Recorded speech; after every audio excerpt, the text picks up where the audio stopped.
देवताओं को खुश करने के लिए पहले के जमाने में बलि चढ़ा दी जाती थी, पर हमारे हिंदू धर्म में बलि चढ़ाना पाप है।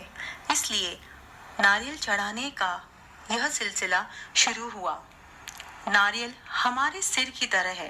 नारियल की तुलना हमारे मानव शरीर के सिर से जोड़ी गई है।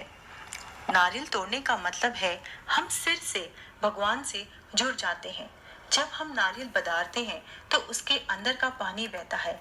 इसका मतलब हमारे अंदर का रक्त बहता है और हमारे अंदर के अहंकार और नकारात्मक लक्षण बाहर निकल जाते हैं। उसके बाद हम नारियल की तरह श्वेत होकर यानी शुद्ध होकर श्री कमलों में चले जाते हैं, श्री चरणों में चले जाते हैं। इसका मतलब है नारियल चढ़ाना, स्वयं को अर्पित करना। सनातन धर्म के अनुसार कोई भी पूजा बिना नारियल के संपन्न नहीं होती।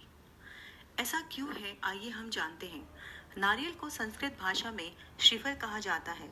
श्री का अर्थ होता है लक्ष्मी। लक्ष्मी के बिना कोई भी शुभ कार्य पूर्ण नहीं होता। इसलिए हर शुभ कार्य में नारियल यानी श्रीफल जरूर रखा जाता है। नारियल ऊपर से सख्त आवरण से ढका होता है, इसलिए बाहरी प्रदूषण का इस पर कोई भी असर नहीं होता। यह अंदर से निर्मल और पवित्र होता है। ज्योतिष शास्त्र के अनुसार सफेद और जल वाले स्थान पर चंद्र का वास होता है। चंद्रमा मन का कारक ग्रह है। किसी कार्य में सफलता के लिए मन की शांति बहुत ही जरूरी होती है। वास्तु शास्त्र के अनुसार जलीय जीवों और जल युक्त वस्तुओं से वास्तु दोष दूर होता है। नारियल की शाखाओं में सकारात्मक ऊर्जा का भंडार पाया जाता है। यही वजह है कि पूजन कार्य और शुभ कार्य में नारियल को कलश पर रखकर इसकी पूजा की जाती है। महालक्ष्मी की प्राप्ति में एकाश्री नारियल का विशेष महत्व है। आमतौर पर नारियल में 2 काले बिंदु होते हैं। बहुत कम मात्रा में ऐसे नारियल मिलते हैं जिस पर एक ही काला बिंदु होता है। इसे ही एकाश्री नारियल कहते हैं। एकाशी नारियल घर में स्थायी संपत्ति, ऐश्वर्य और आनंद देता है। जैसे आप बोते हो, आप वो ही पाते हैं या वो ही काटते हैं। बीज जो आप बो रहे हैं उसके ही प्रतिशोध है। Like investment types. जब हम फल या कोई भी खाने पीने की चीज देवताओं को अर्पण करते हैं तो हमारी प्रेम, भक्ति, भावना उसमें छिपी होती है और हमारी इच्छा होती है कि देव वह ग्रहण कर ले। देवताओं के चरण छूते ही देवताओं द्वारा उत्सर्जित आत्मिक रूप से फल और वह बीज शुद्ध हो जाते हैं और वह बीज उसी समय बो दिए जाते हैं। उसके बाद जब हम उस पर जल चढ़ाते हैं तब वह बीज और भी पक्के हो जाते हैं। जैसे कि हम खेतों में बीज बोकर पानी डालते हैं, उसी तरह से भाव अवस्था के कारण बीज अधिक मात्रा में अर्पित करने से व्यक्ति को अच्छी प्राप्ति होती है।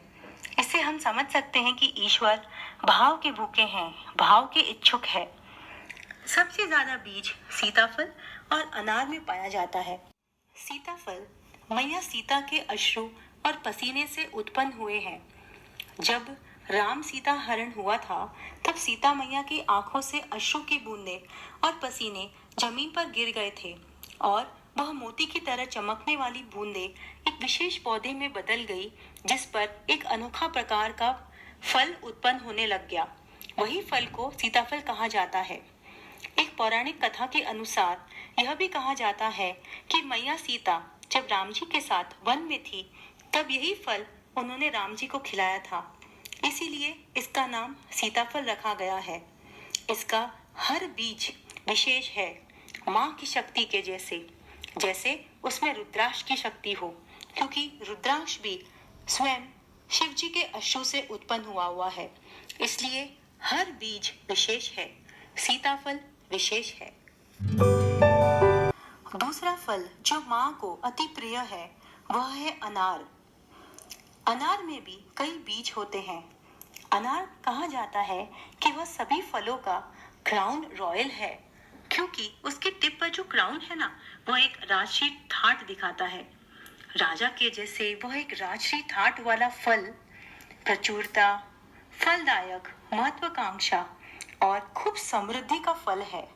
वह एक समृद्धि का प्रतीक है। इसलिए लक्ष्मी माँ को प्रसन्न कीजिए, यह फल जरूर चढ़ाइए। इसलिए अनार यानी भंडार। बिना फूलों के कोई भी पूजा संपन्न नहीं होती। फूलों का देवताओं की पूजा में कुछ अपना ही महत्व है। उनकी खुशबुओं का, खासकर खुशबू का रिलेशन सीधा उनकी खुशियों से है। कुछ खास तरीके के फूल हैं जो लक्ष्मी माँ और कृष्ण जी को कुछ ज्यादा ही पसंद है। वह फूल है गुलाब का फूल और कमल का फूल। गुलाब का फूल अद्भुत और चमत्कारी फूल है। साधारण फूल नहीं है ये। साधारण सा गुलाब दिखने वाला काफी चमत्कारी है। जो लाल कलर का फूल होता है ना गुलाब का, वह रिश्तों पर सीधा असर डालता है। लाल गुलाब का संबंध सीधा मंगल से है और उसकी खुशबू का संबंध सीधा शुक्र से है। इसलिए मंगल और शुक्र का मेल है ये गुलाब। गुलाब का प्रयोग प्रेम, आकर्षण, रिश्ते और आत्मविश्वास को बढ़ाने के लिए किया जाता है। वह इन संबंधों का वरदान है। लक्ष्मी जी को नियमित रूप से गुलाब अर्पित करने से आध्यात्मिक स्थिति अच्छी हो जाती है। गुलाब देने से रिश्ते मजबूत हो जाते हैं और प्रेम और वैवाहिक जीवन भी सुखद हो जाता है। इसलिए दिवाली पर माँ लक्ष्मी को गुलाब चढ़ाइए, खुशबू फैलाइए। अपने दोस्तों को और संबंधियों को गुलाब दीजिए और खुशियां फैलाइए। दूसरा फूल जो कृष्ण जी और लक्ष्मी जी को अति प्रिय है, वह है कमल का फूल। शुभ के आगमन का प्रतीक है कमल।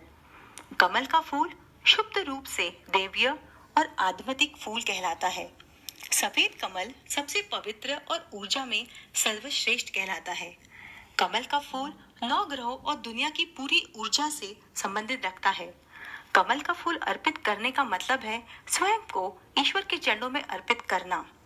किसी भी एकादशी को अगर आप कृष्ण को कमल फूल द्वारा खुश करेंगे तो कृष्ण जी आपकी संतान की इच्छा पूर्ण करेंगे। कमल का फूल श्री कृष्ण को अति प्रिय है। कृष्ण कमल की बनावट तो देखिए आप, वह पूरी महाभारत बयान करता है। मात्र एक कृष्ण कमल में पूरा महाभारत समाहित है। आप पुष्प की बनावट देखो तो आप आश्चर्य हो जाएंगे। उसके आसपास जो बैंगनी पत्तियां हैं, उनकी संख्या पूरी 100 है, जो कौरवों की है। उसके बाद उस पर जो 5 हरे बड़ है, वह 5 पांडव है। उसके बाद जो 3 छोटे छोटे बड़ है, वह ब्रह्मा, विष्णु और महेश का प्रतीक है।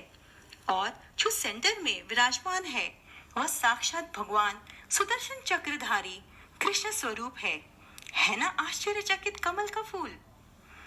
पापों से मुक्त करने वाली देवी लक्ष्मी माँ को कमल का फूल अगर आप अर्पित करेंगे तो वह आपको पापों से मुक्ति दिलाने में मदद करेगी। आपके घर में सुख, शांति, समृद्धि का वास होगा।